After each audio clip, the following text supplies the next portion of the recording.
Indian public higher secondary school के online class में आपका स्वागत है। मैं जितेंद्र सर। आज हम क्लास यहाँ पे ग्रामर क्लास 9-10 के लिए पढ़ेंगे। लेक्चर हमारा 4 होगा और हमने आपको टेबल बता दिया था। 5 टेबल आपने पढ़ा था, 5 टेबल्स को आपने पढ़ लिया था। उन्हीं टेबल से कुछ निचोड़ आया है। जैसे आपका दिया है, नियम दिया है आपका। टेबल के बाद आपका नियम क्या होगा, लिखा है डिटरमाइनर और क्वालिफायर का प्रयोग हेड वर्ड, जो आपका हेड वर्ड होगा, हेड वर्ड से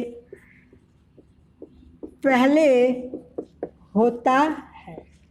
तो देखिए यहाँ पे हमने आपको बताया था कि डिटरमाइनर और क्वालिफायर का प्रयोग आप हेड वर्ड से पहले करेंगे, तथा जो एडजेक्टिवल फ्रेज होता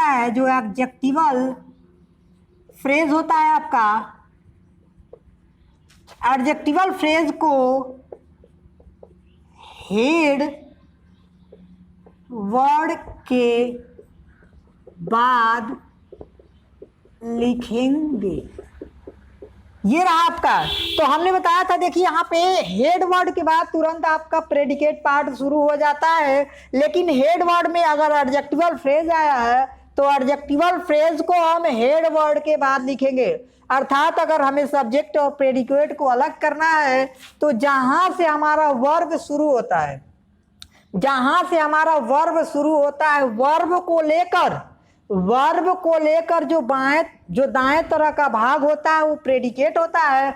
वर्ब के इधर का भाग आपका सब्जेक्ट होगा। इतना ध्यान रखिएगा। तो देखिए, इसका अगर हम वर्ड ऑर्डर तैयार करें, शब्द क्रम, तो क्या बनेगा आपका।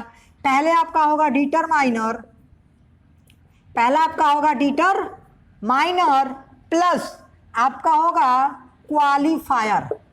क्वालिफायर को हमने बताया था, यहाँ पर जो क्वालिफायर होगा वो एडजेक्टिव के रूप में आता है, प्लस आपका होगा हेड वर्ड, प्लस आपका होगा एडजेक्टिवल फ्रेज। उसके बाद आपका होगा प्लस होगा आपका प्रेडिकेट। तो हम प्रेडिकेट अभी पढ़ नहीं रहे हैं, तो आपका ये वर्ड ऑर्डर होगा। हमने आपको लिखाया था हेड वर्ड से पहले एक शब्द होने पर वह क्वालिफायर होता है, हेड वर्ड से पहले 2 शब्द होने पर पहले को डिटरमाइनर, दूसरा जो क्वालिफायर होगा वह यहाँ पर मुख्य एडजेक्टिव के रूप में आएगा और हेड वर्ड के बाद एडजेक्टिवल फ्रेज आपके आएंगे। अब यहाँ पे देखिए कुछ स्पेशल नियम होंगे। जैसे आपका जेरंड कभी कभी सब्जेक्ट बन जाता है, कभी कभी इन्फिनेटिव सब्जेक्ट बन जाती है। तो पहला हम नोट 1 में पढ़ेंगे। ये भी टेबल के माध्यम से ही होगा।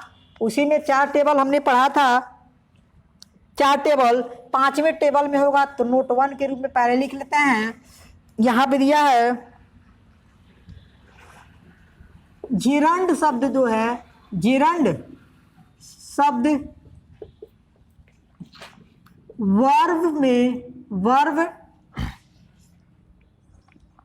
वर्ब प्लस आईएनजी के रूप में होता है। तो जेरंड शब्द जो है वर्ब प्लस आईएनजी के रूप में होता है। इसका प्रयोग सब्जेक्ट के रूप में भी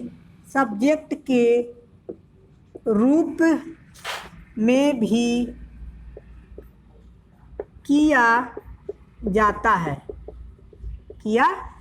है। तो देखिए यहाँ पर लिखा है कि जेरंड शब्द जो है वर्ब में आईएनजी के रूप में होता है, इसका प्रयोग सब्जेक्ट के रूप में भी किया जाता है। तो इसको टेबल के माध्यम से समझते हैं। टेबल आपका दिया है 5, टेबल 5 में हम देखेंगे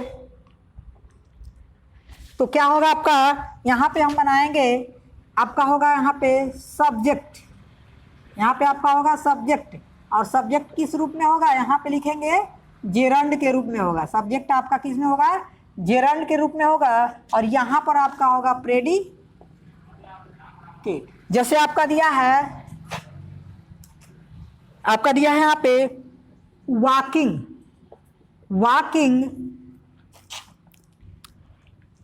is useful, is useful, walking is useful for health, walking is useful for health हो गया। दूसरा है सिंगिंग, सिंगिंग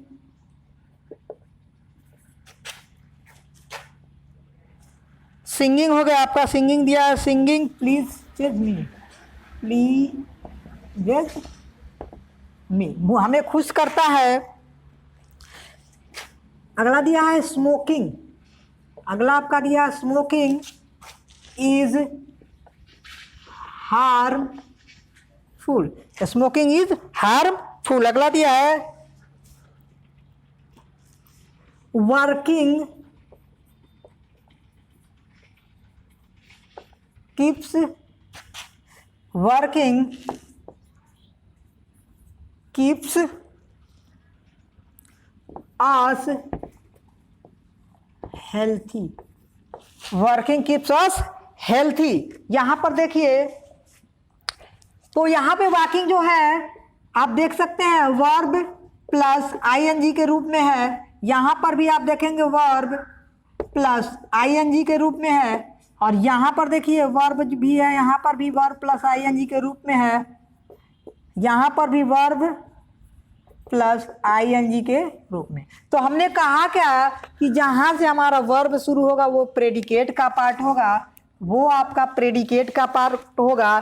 तो यहाँ पे देखिए जेरंड जो सब्जेक्ट का पार्ट है वह एक जेरंड के रूप में आया। जेरंड का मतलब समझ जाइएगा कि जेरंड में आईएनजी जोड़ने पर बनता है, जेरंड में आईएनजी जोड़ने पर, वर्ब में आईएनजी जोड़ने पर जेरंड जो है सब्जेक्ट के रूप में प्रयोग किया जाता है। तो रहा टेबल 5 आपका। अब चलिए टेबल 6 में देखते हैं, नोट 2 में कभी कभी जो होता है इन्फिनिटिव होता है, टू प्लस वर्ब में होता है। देखिए यहाँ पे नोट 2 होगा आपका, नोट 2 में क्या होगा,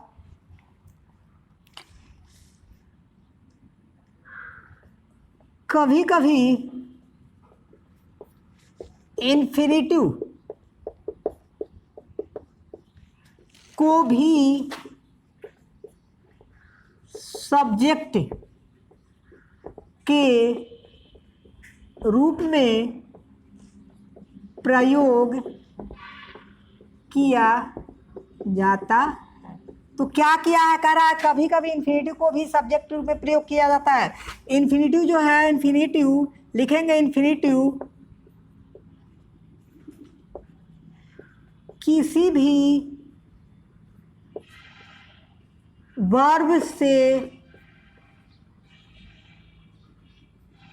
पहले टू जोड़कर प्राप्त किया जाता है। तो चलिए टेबल 5 में देखते हैं, टेबल 6 में। टेबल 6 होगा आपका, टेबल 6 में आप, हमने बताया आपको यहाँ पर अब क्या होगा, जो सब्जेक्ट होगा वो आपका इन्फिनिटिव के रूप में आएगा। किस रूप में, इन्फिनिटिव के रूप में आएगा। अब यहाँ पर आपका इधर होगा प्रेडिकेट, आगे दिया है to work hard should be our aim, या दिया टू वर्क इज वर्शिप, जो आपने पढ़ा होगा, to work is worship, to work is worship. दूसरा है to pay the taxes, to pay the taxes, taxes is our duty, is our duty होगा, is our duty. तो देखिए यहां से, जहां से आपका क्रिया शुरू होगी, जहां से आपका वर्ब शुरू होगा वो आपका होगा प्रेडिकेट। जैसे दिया है to play, to play cricket is a exercise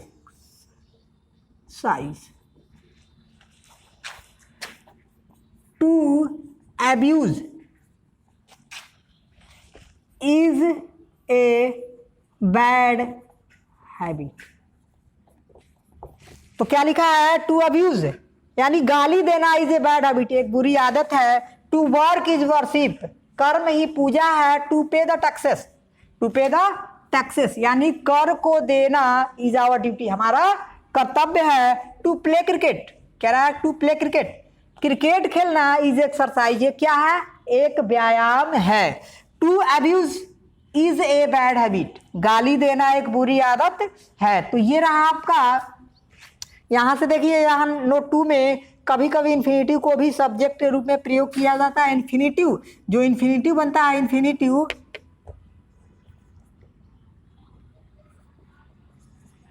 infinitive जो है किसी भी वर्ब से पहले टू जोड़कर प्राप्त किया जाता है, ये ध्यान रखिएगा, ठीक है।